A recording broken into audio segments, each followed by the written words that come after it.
오늘은 우리가 잘 알고 있는 모세 이야기입니다. 모세가 지금 이스라엘 백성들을 이끌고 애굽에서 나왔잖아요. 나오고 났는데 하나님이 그들을 인도하여 어디로 데려갔냐면 홍해 앞으로 데려갔단 말입니다. 아니, 넓은데 좀 이왕이면 좋은 데로 가면 좋잖아요. 그런데 하나님을 인도하여서 새롭게 출발하는 그들에게, 이제 애굽에서 출발하여 새로운 미래를 향해 나아가고 이제 불행 끝 행복 시작이라고 생각하는 그들에게 이제 하나님이 그들을 이끌고 홍해 앞으로 끌고 나가신다고요. 그런데 문제가 있어. 뒤에 애국 군대가 쫓아오고 있는 겁니다. 두려움이에요. 이제 뭔가 하나님의 놀라운 역사 속에서 새로운 일을 이루어 보겠다라고 작정했잖아요. 그런데 왜 갑자기 이런 일이? 옆에는 큰 산이 둘러싸여 있고 앞에는 홍해가 있고 뒤에는 애국 군대가 쫓아옵니다. 도망갈 데가 없어요. 절망이에요. 애굽에서 나온 지 얼마 안 됐잖아요. 그런데 왜 이렇게 갑자기 하나님은 우리를 곤고하게 하실까? 하나님은 도대체 왜 우리를 이렇게 힘들게 하실까라고 하는 겁니다. 하나님이 우리에게 주신 것들은 선물밖에 없습니다. 그런데도 이스라엘 백성들은 그것 때문에 두려워하고 있습니다. 상황적으로 그렇잖아요. 이제 우리는 죽는구나. 출발도 제대로 못 해보고 제대로 나가지도 못하고 이제 첫 관문에 부딪혀 있는 겁니다. 백성들은 두려워 떨게 되죠. 그때 하나님께서 이제 모세를 통해서 새로운 역사를 이루어냅니다. 선언하죠. 가만히 서 있어라. 오늘 너희를 위해서 하나님이 싸우실 것이다 라고 이야기합니다. 이스라엘의 백성들이 한 200에서 300만 정도, 한 250만 정도라고 수산을 하면 그 250만 사람들은 전부 다 두려워 떨고 있었어요. 겁을 먹고 있었단 말입니다. 왜? 그런데 모세는 왜 겁을 안 먹었을까요? 왜 하나님 모든 백성들 앞에서 그렇게 당당하게 외칠 수 있었을까요? 기다려, 걱정하지 마, 두려워하지 마, 하나님이 하실 거야, 하나님이 우리를 건너가게 하실 거야 라고 그렇게 강한 선포를 하게 됩니다. 왜 차이가 있었을까요? 도대체 이스라엘 백성들의 250만의 사람들과 그리고 모세 한 사람과의 차이가 왜 이렇게 차이가 있었을까요? 근데 얼마 전만 해도 모세는 뭐 했어요? 호렙산에서 양 치고 있었잖아요. 양을 치고 있었어요. 그리고 나서 자포자기한 인생, 그가 모세가 왕궁에서 자라고 공부도 하고 그리고 다음에 왕이 될 수 있는 그런 자격도 있었어요. 그런데도 불구하고 동족을 위한다는 그 이유 때문에 애굽 사람을 죽인 이유로 살인자의 모습으로 광야로 도망을 가게 돼요. 그러니 애굽 사람들이 날 잡으러 오지 않을까? 혹시 날 죽이러 오지 않을까? 라고 하는 두려움 때문에 아무 일도 할 수 없었어. 그리고 그 두려움 가운데 이제 이도류의 집에서 그의 딸과 결혼하고 거기서 살게 됩니다. 근데 사는 게 재미가 없었어. 그냥 살긴 하는데 사는 게 재미가 없어서 과거에 붙들려 있었거든요. 내가 뭐 한다고? 하나님이 나를, 이스라엘 백성들을 건져내려고 나를 부르셨는데, 그래서 내가 동족편을 들고 그리고 내가 동족을 위한다는 것 때문에 애굽 사람을 죽였는데 결국 동족한테도 미움을 받고 그리고 정치적으로도 밀리고 이래도 도망을 왔잖아요. 속상함, 분함, 억울함, 이런 것이 늘 그의 마음속에 지배하고 있었어. 과거의 삶이, 우리의 삶이 과거를 단절해야 해. 본토 친척 아비집을 떠나야 해. 우리가 시냇가에서 발을 디디고 있으면 물이 떠내려가면서 어떤 때는 나뭇가지도 내려가고 그러면서 상처를 낼 수도 있어요. 이미 흘러간 물에 고민하지 마라. 이미 지나간 것에 대해, 지나간 세월에 붙들리지 마라. 근데 사단은 자꾸 우리에게 과거를 붙들리게 만듭니다.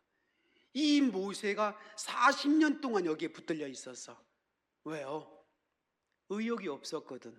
의욕이 없는 걸 어떻게 알아요? 장인 이들의 양을 치고 있었거든요. 내 양은 하나도 없어. 그냥 거기에 장인 이들의 양을 치며 그러고 살고 있었단 말입니다. 이게 무슨 말이냐면 일과를 잃은 지 40년 됐잖아요. 결혼하고 나서 한 집안의 가장이 됐으면 책임을 져야지. 그런데 그냥 처가살이 하고 있는 거예요. 그냥 처가살이 하면서, 그러면서 그냥 살고 있었던, 이게 뭐예요? 삶의 의욕이 없었어. 그곳에서 함께 살면서도 자기 일가를 이룰 수 있잖아요. 야곱처럼 어떻게 하든지 자기의 재산을 불리려고 애를 쓰고 이래야 되는 거 아니겠어요? 독립해 나와야 될 거니까. 그런데 모세는 그런 희망조차도 없었어. 사는 게 재미가 없었단 말입니다. 왜요? 미래가 없었으니까. 사는 게 재미가 없었어. 사는 게 재미가 없는 이유가 모세의 내일에 희망이 없었습니다. 그런 모세에게 하나님이 찾아가시잖아요. 가시떨비 가운데서 그를 부르십니다. 모세야, 모세야, 네가 선 곳은 거룩한 곳이니 네 발에서 신을 벗어라 라고 말씀하십니다. 그리고 거기서 주님을 만나, 하나님을 만나죠. 그러고 나서 그에게 사명을 줍니다. 애굽으로 내려가거라. 애굽으로 내려가. 내 백성의 부르짖음을 내가 들었으니 네가 내려가서 그들을 건져내거라 라고 얘기합니다. 아멘이 안 됐어요. 아멘이 안 됐습니다. 왜? 40년 동안이나 희망이 없었어. 40년 동안이나 과거에 붙들려 있었어. 근데 갑자기 그것이 달라질 수 있다고? 안 됩니다. 나 못 가요. 입술도 우둔하고 나 갈 수 없어요. 아니, 갈 만한 사람 보내세요, 하나님. 내가 누군데, 도대체 내가 누군데 나를 보내요? 모세가 40년 동안 못했어. 이거를 떨어내려도 양을 치고 가만히 앉다 보면 옛날 40년 전에, 20년 전에 있었던 그런 일들이 생각이 나. 왕궁에 있었던 일도 생각이 나고, 그리고 내가 동족을 위했던 일도 생각이 나고, 그것 때문에 애굽 사람을 내가 죽였던 사건도 생각나고, 억울하고 속상하고 분했던 일들이 가슴에 짓눌려 온단 말입니다. 어떤 것들이 내 마음속을 지배하고 있어요. 이런 지배된 마음 가지고 은혜가 안 된단 말입니다. 우리가 하나님께 은혜를 받으려면 그릇이 깨끗해야 해. 그런데 우리가 아무리 금그릇 같은 가치를 가지고 있다 할지라도 더러운 그릇은 못 쓴다. 이 더러운 그릇이라는 것은 과거에 붙들린 그릇을 못 쓴단 말입니다. 깨끗한 그릇, 준비된 그릇. 그런데 이게 혼자 못 씻어. 누가 씻어줘야 해. 우리를 누가 씻어줘? 하나님이 씻어준다고요. 성령께서 그 일을 하신단 말입니다. 그러면 우리는 어떻게 해야 돼? 이렇게 새벽에 나오는 것처럼 대가를 지불하는 거예요. 하나님과 만남의 대가를. 그리고 나서 지팡이가 뱀으로 변하고 손을 넣었더니 나병이 됐다가 나아지고 이러면서 하나님을 경험하게 돼요. 그리고 애굽에 내려가서 10가지 재앙을 통해서 하나님을 경험하게 돼. 이게 믿음의 대가라는 거예요. 이 믿음의 대가를 지불한 모세와 그냥 모세가 애굽에서 기적을 만들어낼 때, 아이 그랬대, 이랬대, 믿음의 대가를 지불하지 않았어. 그리고 모세를 통해요. 모세의 믿음을 통해서 그들이 홍해를 건너잖아요. 와, 멋지다. 이 세계에서 가장 위대한 수족관을 지나갑니다. 하나님의 기적을 경험은 했어. 근데 그걸로 돼? 안 돼. 또 어려워지면 원망하고 또 원망해. 왜 뒤로 물러나? 믿음의 대가를 지불하지 않았으니까. 그건 오로지 모세의 믿음으로만 건넜으니까. 오로지 모세의 믿음으로만 건너간 거예요. 그러니까 그들은 어려워지면 도망만 가. 어려워지면 뒤로 물러나. 불평하고 원망하고 그리고 애굽으로 돌아가자고 얘기를 해. 차라리 내가 교회를 안 다닐 걸 그랬나? 내가 그만둘까? 이럽니다. 왜? 대가를 지불하지 않았으니까. 근데 우리는 누구예요? 믿음의 대가를 지불한 우리들이라고요. 우리가 어떤 때는 교회에 낙심을 하고 뒤로 물러나 있는 분들도 상황에 따라 충분히 이해할 수 있습니다. 그럴 수 있어. 그러면 그들의 고난과 아픔처럼 우리는 없었을까? 우리는 힘들지 않았을까? 우리는 어렵지 않았을까? 우리는 정말 가슴 아픈 일, 그런 일 없었을까? 아니에요. 우리는 그래도 포기하지 않았어. 그래도 힘써 걸어갔어. 우리는 믿음의 대가를 지불했어. 바울의 고백처럼 선한 싸움을 싸웠어. 선한 싸움을 싸우고 우리가 믿음을 지켰어. 그러니까 여기 앉아 있는 거예요. 우리는 믿음의 대가를 지불하려고, 믿음의 대가를 지불하고, 그리고 모세처럼 정말 상황 속에서 어렵고 힘든 일 없어요. 모세의 눈에는 홍이 아무것도 아닌 거야. 왜? 하나님이 계시잖아. 하나님이 계시잖아요. 그 10가지 재앙을 통해서 하나님이 누군지를 경험했어. 하나님이로구나. 하나님이로구나. 야, 이 하나님께서 그 나일강에 피로 만들고 개구리를 올려보내고 그리고 파리떼가 오게 하고 이 모든 일들이 이 놀라운 하나님을 경험을 했어요. 그러고 나니까 홍해가 두렵지 않은 거야. 기다려, 가만히 있어, 두려워하지 마. 하나님은 오늘 너희를 위해 싸우실 것이다. 이러고 선언한단 말입니다. 왜냐하면 모세는 그 일을 경험했어요. 그 일을 경험하고 나니까 세상에 두려움이 없어. 모세가 애굽에서 출발해서부터 가나안 입고 그 느보산까지 40년을 가면서 모세가 후회한 적이 있던가요? 애굽으로 돌아가자고 말한 적이 있던가요?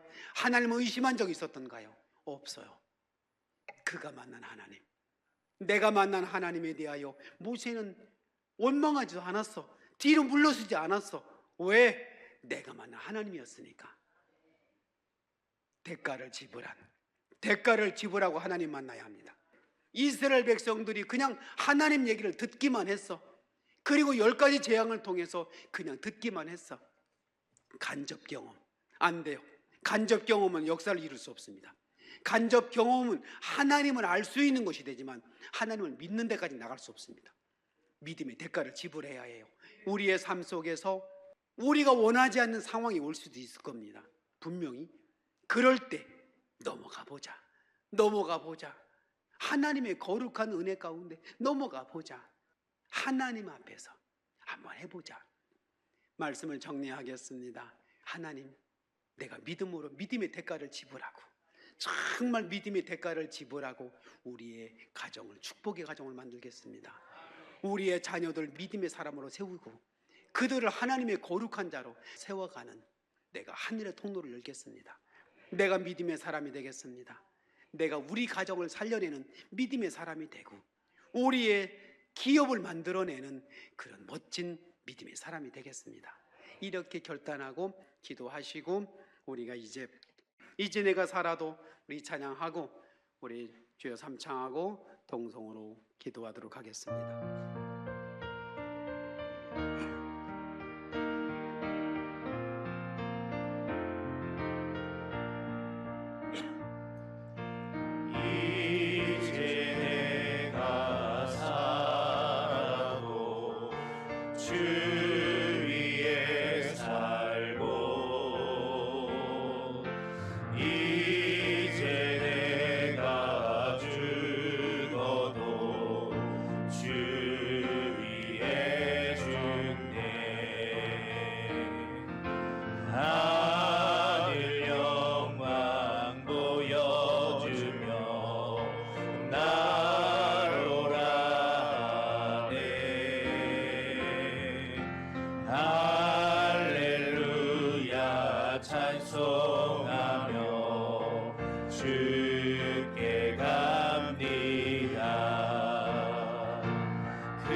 고백합니다.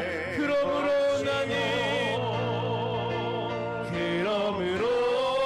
나는 사나 죽으나 주님의 것이요 사나 죽으나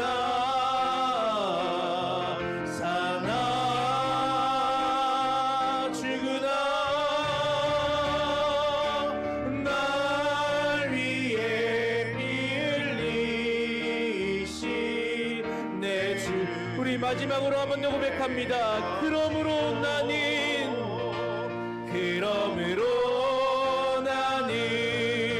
사나 죽으나 주님의 것이요 사나 죽으나